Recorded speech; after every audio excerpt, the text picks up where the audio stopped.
vlog! Welcome to my guys for today's video. Maaga pala si Inday niyo gumising ngayong araw at saka good mood si Inday yung himala na bakit good mood kaya. Nadiligan siguro si Inday kagabi. Hoy Inday, napakabastos mo naman, bad yun. Paano hindi mapapasayaw si Inday niyo kasi pagkagising niya kanina may sinaing na di ba mapapasayaw ka talaga kasi ulam na lang po yung lulutuin ni Inday niyo at mapapa-thank you Lord na lang po talaga ako mga ka-Inday kasi alam nyo, hindi po siya nagsasawang gisingin kami araw-araw at saka bigyan ng blessings araw-araw mga ka-Inday kasi po, alam nyo po mga ka-Inday, yung paggigising natin sa umaga, blessings yun, dapat marunong tayo magpasalamat araw-araw kasi ginigising pa tayo ni Lord, diba? At balik pala tayo dito mga ka-Inday sa ginagawa ko, tapos na pala ako makaluto dyan ng ulam at saka kakain na din po kami mga ka-Inday. Sorry pala hindi ko napakita yung pagluto ko kanina mga ka-Inday kasi alam nyo kung nakita nyo lang kanina yung apoy,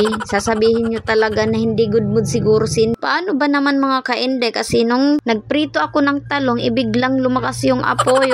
Diyos ko po, natanggal siguro yung kaluluwa ko kanina mga ka-Inday kasi napakalakas talaga yung apoy. Kahoy lang kasi ngayon ang gamit namin mga ka-Inday sa pagluluto kasi wala po kami pangbili ng gasol kaya kahoy lang muna, nagtitis muna si Inday sa ngayon. At saka bumalik na pala tayo dito mga ka-Inday sa ginagawa ko. Pagkatapos pala namin kumain mga ka-Inday, yan, binisan ko na yung aking anak at saka pinagsuot ko na ng blouse na uniform at saka pinasuot ko ng medyas kasi po naghihintay na po yung tatay niya sa labas kasi yung tatay niya alam nyo mga ka-Inday, bugnutin yan kasi pag natagalan yan sa kakaantay, iiwan yung anak papagbakasin na lang yung anak, ganun yung ugali ng asawa ko. Nang makapasok na yung aking mga anak mga ka-Inday sa school, dali-dali na rin po ako nagsulat ng mga pangalan ng trabaho ng aking asawa. Kasi pagkatapos niya ihatid yung mga anak niya mga ka-Inday, dadaan po yung asawa ko sa bahay namin kasi nga kunin yung notebook at saka yung bag niya kasi dadalhin niya na sa trabaho. At pagkatapos ko pala magsulat mga ka-Inday, maglilinis na po ako ng bahay kasi po sobrang kalat yung bahay namin mga ka-Inday. Mahirap kasi mga ka-Inday kung hindi ako maglilinis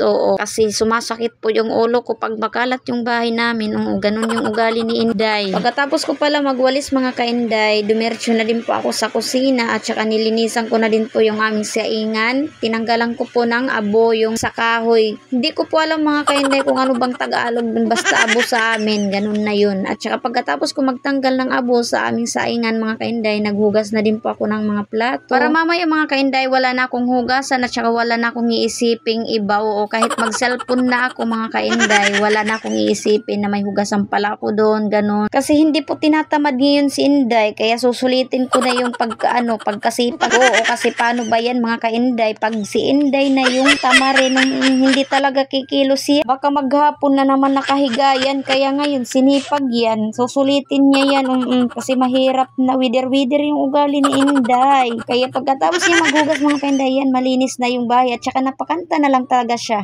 If ever you were mine, I wish I could go back to the very first day I saw you.